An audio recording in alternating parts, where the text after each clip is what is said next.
Good morning, boys and girls. It's Tuesday, April 14th, so I want to give a shout out to Bryson Marine and to Leah Nichols. Hope you both are doing great. Today, I want to talk to you a little bit about the lessons this week. If you're doing the workbook, remember it's summarizing literary texts. One thing it talks about here is the plot. And so let me read this to you real quickly. This can help you also if you're doing iReady. It says, a good summary includes only important story details. It tells about the main characters and the setting. It also describes the plot or the story events, including the problem the characters face and its solution. So when I've asked you to write at least 3 main events in your story, you're actually giving the plot. But be sure to include the problem and the solution. Some books will have even more than one problem, and the higher level books will have, several problems that will intertwine. Sometimes there's a solution at the end that takes care of all of them, or you can have different solutions. But that's why I want you to read a lot, because I want you to get into the more interesting books. I noticed that Beverly Cleary, it said her birthday was yesterday and she turned 104. So we'll give a shout out to Beverly Cleary. She wrote all of the Ramona books. She wrote The Mouse and the Motorcycle and many others. So if you can, read one of her books soon. Okay, let's see. I think that's it as far as your lessons. I would like to read, I'm going to read one chapter and part of another one just because the first chapter, there's not a lot of action in it. But in this first chapter, chapter 4, Prairie Day, Laura is just describing what a typical day out on the prairie would have been. And then chapter 5 is the house on the prairie when Paul begins building the house. So listen for these questions.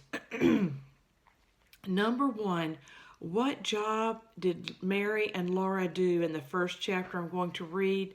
And there's a hint is that there's even a picture of it.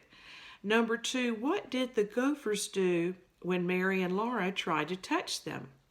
Number 3, what did Paul use to make the house? And even more importantly, how did Paul make the house? Number 3, what part of Ma got hurt when she was helping Paul make the house? And number 4, since Ma got hurt, who could help Paul finish the house? Okay, guys, listen up. We're starting with Prairie Day. Let's see if there's a picture of it on here. Yes, here's a picture, Prairie Day.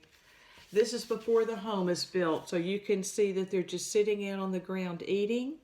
There's their covered wagon and Pet and Patty. You can tell that a prairie is pretty flat and doesn't have hardly any trees, so it's very different from where we live. Soft wickerings were close to Laura's ear, and grain rattled into the feed box. Paul was giving Pet and Patty their breakfasts. Back, Pet, don't be greedy, he said. You know it's Patty's turn. Pet stamped her feet and nickered. Now, Patty, keep your own end of the box, said Paul. This is for Pet. Then a little squeal came from Patty. Ha, got nipped, did you? Paul said, and serves you right. I told you to eat your own corn. Mary and Laura looked at each other and laughed. They could smell bacon and coffee and hear pancakes sizzling, and they scrambled out of bed. Mary could dress herself all but the middle button. Laura buttoned that one for her, then Mary buttoned Laura all the way up the back. They washed their hands and faces in the tin wash basin on the wagon step. Ma combed every snarl out of their hair while Paul brought fresh water from the creek. Then they sat on the clean grass and ate pancakes and bacon and molasses from the tin plates in their laps. All around them, shadows were moving over the waving grasses while the sun rose. Meadowlarks were springing straight up from the billows of grass into the high, clear sky, singing as they went. Small pearly clouds drifted in the intense blueness overhead. In all the weed tops, tiny birds were swinging and singing in tiny voices. Paul said they were dickey sissels. "Dickie, Dickie," Laura called back to them. "Dickie bird." "Eat your breakfast, Laura," Ma said. "You must mind your manners, even if we are 100 miles from anywhere." Paul said mildly, "It's only 40 miles to Independence, Caroline. And no doubt there's a neighbor or so nearer than that." 40 miles then, Ma agreed. "But whether or no, it isn't good manners to sing at table, or when you're eating," she added, because there was no table. There was only the enormous empty prairie with grasses blowing and waves of light and shadow across it, and the great blue sky above it, and birds flying up from it and singing with joy because the sun was rising. And on the whole enormous prairie, there was no sign that any other human being had ever been there. In all that space of land and sky stood the lonely small covered wagon, and close to it sat Pa and Ma and Laura and Mary and baby Carrie eating their breakfasts. The Mustangs munched their corn, and Jack sat still, trying hard not to beg. Laura was not allowed to feed him while she ate, but she saved bits for him, and Ma made a big pancake for him of the last of the batter. Rabbits were everywhere in the grass, and thousands of prairie chickens, but Jack could not hunt his breakfast that day. Pa was going hunting, and Jack must guard the camp. First, Pa put Pet and Patty on their picket lines. Then he took the wooden tub from the side of the wagon and filled it with water from the creek. Ma was going to do the washing. Then Pa stuck his sharp hatchet in his belt. He hung his powder horn beside the hatchet. He put the patch box and the bullet pouch in his pocket, and he took his gun on his arm. He said to Ma, "Take your time, Caroline. We won't move the wagon till we want to. We've got all the time there is." He went away. For a little while they could see the upper part of him above the tall grasses, going away and growing smaller. Then he went out of sight, and the prairie was empty. Mary and Laura washed the dishes while Ma made the beds in the wagon. They put the clean dishes neatly in their box. They picked up every scattered twig and put it in the fire. They stacked the wood against a wagon wheel. Then everything about the camp was tidy. And here they are washing and drying the dishes and putting them back in the box.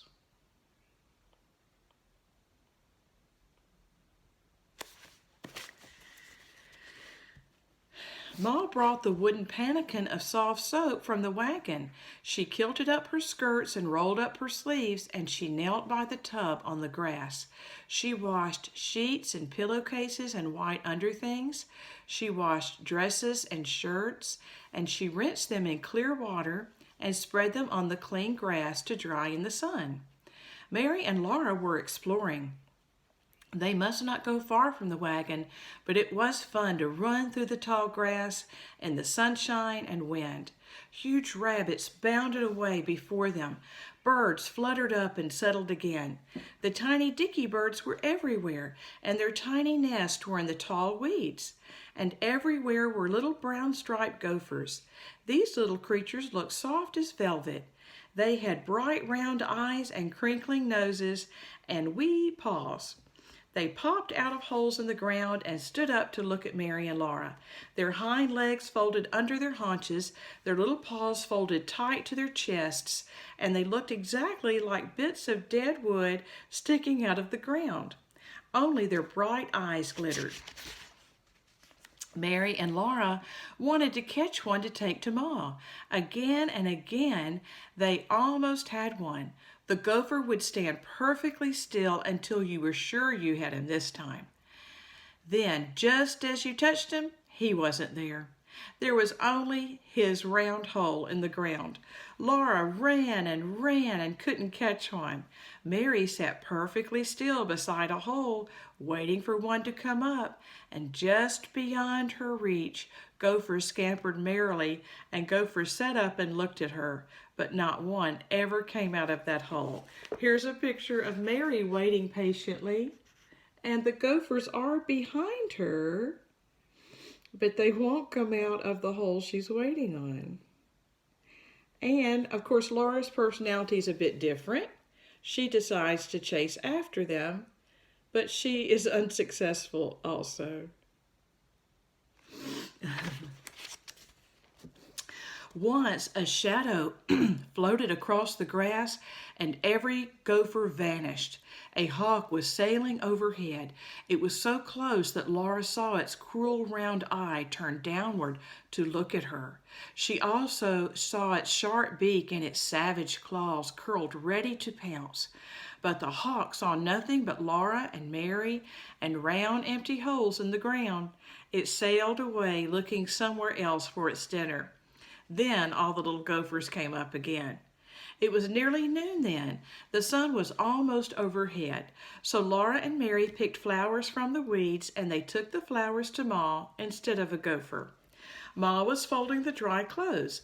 The little panties and petticoats were whiter than snow, warm from the sun, and smelling like the grass. Ma laid them in the wagon and took the flowers. She admired equally the flowers that Laura gave her and the flowers that Mary gave her, and she put them together in a tin cup full of water. She set them on the wagon step to make the camp pretty. Then she split 2 cold corn cakes and spread them with molasses.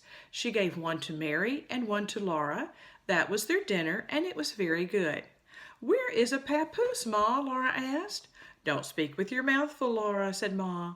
So Laura chewed and swallowed, and she said, "I want to see a papoose." "Mercy on us," said Ma. "Whatever makes you want to see Indians? We will see enough of them. More than we want to, I wouldn't wonder." "They wouldn't hurt us, would they?" Mary asked. Mary was always good. She never spoke with her mouth full. "No," Ma said. "Don't get such an idea into your head." "Why don't you like Indians, Ma?" Laura asked, and she caught a drip of molasses with her tongue. "I just don't like them, and don't lick your fingers, Laura," said Ma. "This is Indian country, isn't it?" Laura said. "What did we come to their country for if you don't like them?" Ma said she didn't know whether this was Indian country or not. She didn't know where the Kansas line was, but whether or no, the Indians would not be here long. Pa had word from a man in Washington that the Indian Territory would be open to settlement soon. It might already be open to settlement. They could not know because Washington was so far away. Then Ma took the iron out of the wagon and heated it by the fire. She sprinkled a dress for Mary and a dress for Laura and a little dress for baby Carrie and her own sprigged calico. She spread a blanket and a sheet on the wagon seat, and she ironed the dresses. Baby Carrie slept in the wagon. Laura and Mary and Jack lay on the shady grass beside it because now the sunshine was hot. Jack's mouth was open and his red tongue hung out. His eyes blinked sleepily. Ma hummed softly to herself while the iron smoothed all the wrinkles out of the little dresses. All around them, to the very edge of the world, there was nothing but grasses waving in the wind. Far overhead, a few white puffs of cloud sailed in the thin blue air. And I'm not sure what picture you had in your mind of Ma ironing, but here is a picture of her in the wagon ironing the dresses. Remember, they had to heat the heavy iron in the fire, and then as it stayed hot, they could use it to iron with. Laura was very happy. The wind sang a low, rustling song in the grass. Grasshoppers rasping quivered up from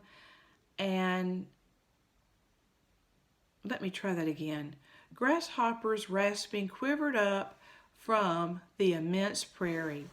A buzzing came faintly from all the trees in the creek bottoms, But all these sounds made a great, warm, happy silence.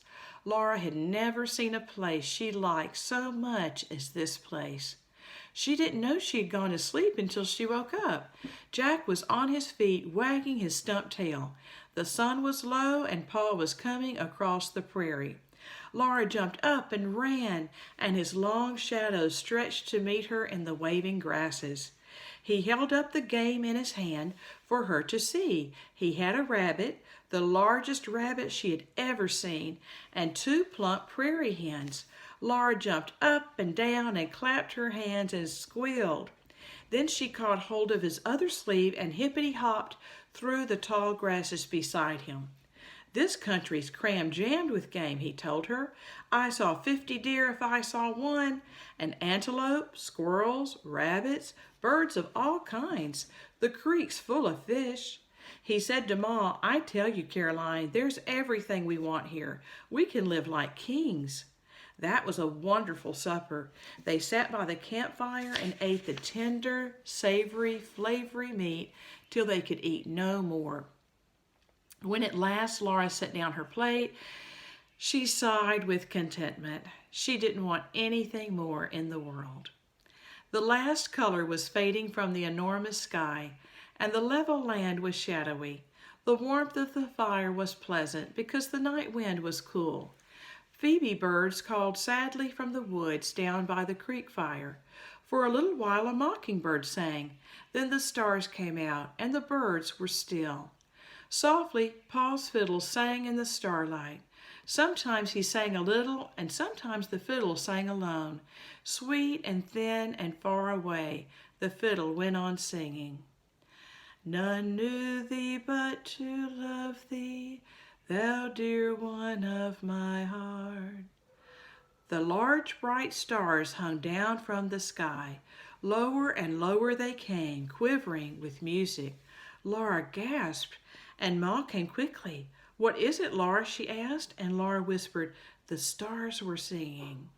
"You've been asleep," Ma said. "It is only the fiddle, and it's time little girls were in bed." She undressed Laura in the firelight and put her nightgown on and tied her nightcap and tucked her into bed. But the fiddle was still singing in the starlight. The night was full of music, and Laura was sure that part of it came from the great bright stars swinging so low above the prairie. Okay, the next chapter is called The House on the Prairie. Paul does like that area, but he's going to continue on a little bit further, it looks like. Laura and Mary were up next morning earlier than the sun. They ate their breakfast of cornmeal mush with prairie hen gravy and hurried to help Ma wash the dishes. Pa was loading everything else into the wagon and hitching up Pet and Patty. When the sun rose, they were driving on across the prairie. There was no road now. Pet and Patty waded through the grasses, and the wagon left behind it only the tracks of its wheels.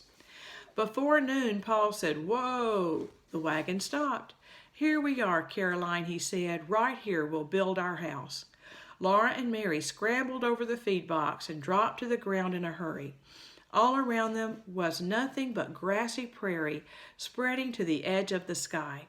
Quite near them to the north, the creek bottoms lay below the prairie. Some darker green treetops showed, and beyond them bits of the rim of earthen bluffs held up the prairie's grasses. Far away to the east, a broken line of different greens lay on the prairie, and Paul said that was the river. "That's the Verdigris River," he said, pointing it out to Ma. Right away, he and Ma began to unload the wagon. They took out everything and piled it on the ground. Then they took off the wagon cover and put it over the pile. Then they took even the wagon box off while Laura and Mary watched. The wagon had been home for a long time. Now there was nothing left of it but the 4 wheels and the part that connected them. Pet and Patty were still hitched to the tongue. Pa took a bucket and his axe, and sitting on the skeleton wagon, he drove away. He drove right down into the prairie, out of sight. "Where's Pa going?" Laura asked, and Ma said, "He's going to get a load of logs from the creek bottoms." It was strange and frightening to be left without the wagon on the high prairie. The land and the sky seemed too large, and Laura felt small. She wanted to hide and be still in the tall grass like a little prairie chicken. But she didn't. She helped Ma while Mary sat on the grass and minded baby Carrie. First, Laura and Ma made the beds under the wagon-covered tent. Then Ma arranged the boxes and bundles while Laura pulled all the grass from a space in front of the tent. That made a bare place for the fire. They couldn't start the fire until Pa brought wood. There was nothing more to do, so Laura explored a little. She did not go far from the tent, but she found a queer little kind of tunnel in the grass. You'd never notice it if you looked across the waving grass tops, but when you came to it, there it was, a narrow, straight, hard path down between the grass stems. It went out into the endless prairie. Laura went along it a little way. She went slowly and more slowly, and then she stood still and felt queer. So she turned around and came back quickly. When she looked over her shoulder, there wasn't anything there, but she hurried. When Pa came riding back on a load of logs, Laura told him about that path. He said he had seen it yesterday. It's some old trail, he said. That night by the fire, Laura asked again when she would see a papoose, but Pa didn't know. He said you never saw Indians unless they wanted you to see them. He had seen Indians when he was a boy in New York State, but Laura never had. She knew they were wild men with red skins, and their hatchets were called tomahawks. Pa knew all about wild animals, so he must know about wild men too. Laura thought he would show her a papoose someday, just as he had shown her fawns and little bears and wolves. For days, Pa hauled logs. He made 2 piles of them, one for the house and one for the stable. There began to be a road where he drove back and forth to the creek bottoms, and at night on their picket lines, Pet and Patty ate the grass till it was short and stubby all around the log piles. Pa began the house first. He paced off the sides of it on the ground. Then with his spade he dug a shallow little hollow along 2 sides of that space. Into these hollows he rolled 2 of the biggest logs. They were sound, strong logs because they must hold up the house. They were called sills. Then Pa chose 2 more strong big logs, and he rolled these logs onto the ends of the sills so that they made a hollow square. Now with his axe he cut a wide, deep notch near each end of these logs. He cut these notches out of the top of the log, but with his eye he measured the sills, and he cut the notches so that they would fit around half of the sill. When the notches were cut, he rolled the log over and the notches fitted down over the sill. That finished the foundation of the house. So if you can see this picture, Pa was using the logs. He would cut a notch in the bottom log and a notch in this log, drop it down, and then the next log would fit into this notch. And of course the foundation of the house is the bottom part. I don't know if you ever played with Lincoln Logs, but it's the similar concept of how they built their little log house. The foundation was 1 log high. The sills were half buried in the ground, and the logs on their ends fitted snugly to the ground. At the corners where they crossed, the notches let them fit together so that they were no thicker than 1 log, and the 2 ends stuck out beyond the notches. Next day, Pa began the walls. From each side, he rolled up a log and he notched its ends so that it fitted down over the end logs. Then he rolled up logs from the ends and notched them so that they fitted down over the side logs. Now the whole house was 2 logs high. The logs fitted solidly together at the corners, but no log is ever perfectly straight, and all logs are bigger at one end than at the other end. So cracks were left between them all along the walls, but that did not matter because Pa would chink those cracks. All by himself, he built the house 3 logs high. Then Ma helped him. Pa lifted one end of a log onto the wall, then Ma held it while he lifted the other end. He stood up on the wall to cut the notches and, excuse me, I guess Willow wanted to be in the video again. I'm going to try to ignore her. Hang on. So Pa stood up. Willow, get down. Get down, baby. Okay. Excuse her. Anyway, Pa lifted one end of a log onto the wall, then Ma held it while he lifted the other end. He stood up on the wall to cut the notches, and Ma helped roll and hold the log while he settled it where it should be to make the corner perfectly square. So log by log, they built the walls higher till they were pretty high, and Laura couldn't get over them anymore. She was tired of watching Pa and Ma build the house, and she went into the tall grass exploring. Suddenly she heard Pa shout, "Let go! Get out from under!" The big, heavy log was sliding. Pa was trying to hold up his end of it to keep it from falling on Ma. He couldn't. It crashed down. Ma huddled on the ground. She got to Ma almost as quickly as Pa did. Pa knelt down and called Ma in a dreadful voice, and Ma gasped, "I'm all right." The log was on her foot. Pa lifted the log, and Ma pulled her foot from under it. Pa felt her to see if any bones were broken. "Move your arms," he said. "Is your back hurt? Can you turn your head?" Ma moved her arms and turned her head. "Thank God," Pa said. He helped Ma to sit up. She said again, "I'm all right, Charles. It's just my foot." Quickly, Pa took off her shoe and stocking. He felt her foot all over, moving the ankle and the instep and every toe. "Does it hurt much?" he asked. Ma's face was gray and her mouth was a tight line. "Not much," she said. "No bones broken," said Pa. "It's only a bad sprain." Ma said cheerfully, "Well, a sprain soon mended. Don't be so upset, Charles." And here's a picture of Ma and Pa lifting up the log off of her foot. There's Laura too. And you can see the house, how the logs go together. "I blame myself," said Pa. "I should have used skids." He helped Ma to the tent. He built up the fire and heated water. When the water was as hot as Ma could bear, she put her swollen foot into it. It was providential that the foot was not crushed. Only a little hollow in the ground had saved it. Pa kept pouring more hot water into the tub in which Ma's foot was soaking. Her foot was red from the heat, and the puffed ankle began to turn purple. Ma took her foot out of the water and bound strips of rag tightly around and around the ankle. "I can manage," she said. She could not get her shoe on, but she tied more rags around her foot and she hobbled on it.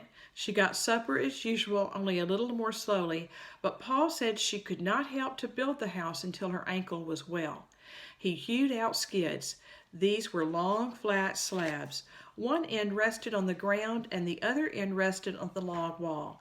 He was not going to lift any more logs. He and Ma would roll them up these skids. But Ma's ankle was not well yet. When she unwrapped it in the evenings to soak it in hot water, it was all purple and black and green and yellow. The house must wait. So here is a problem, talking about problem and solution, right?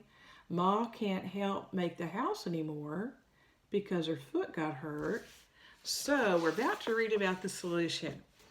They had a neighbor only 2 miles away on the other side of the creek. Pa had met him in the woods. They were going to trade work, and that would make it easier for everyone. "He's a bachelor," said Pa. That means he wasn't married.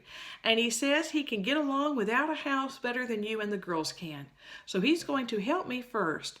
Then as soon as he gets his logs ready, I'll go over and help him."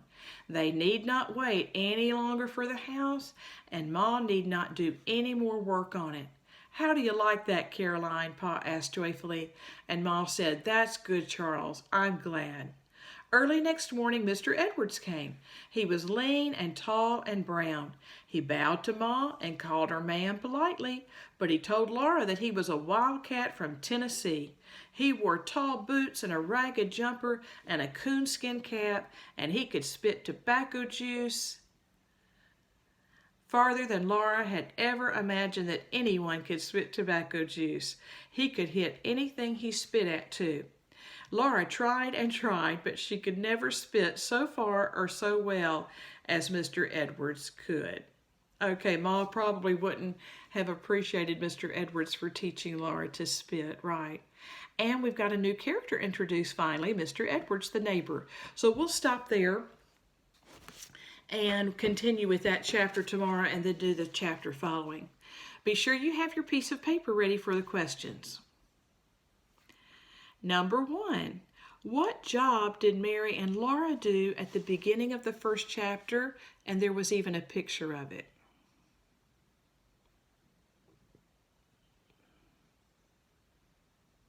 Answer, they washed the dishes. Number 2, what did the gophers do when Mary and Laura tried to touch them?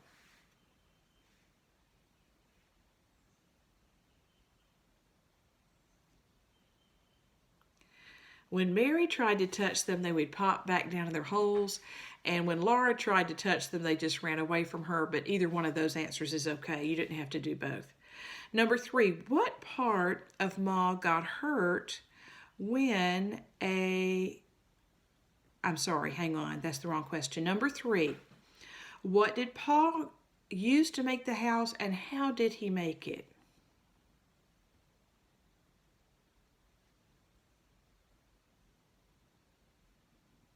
Answer, he used logs and he notched the ends so that the logs would fit together. Something like that is okay. Now, number 4, what part of Ma got hurt when a log crashed down on her? The answer, her foot. And the last question, number 5, since Ma was hurt, who could help Paul finish the house?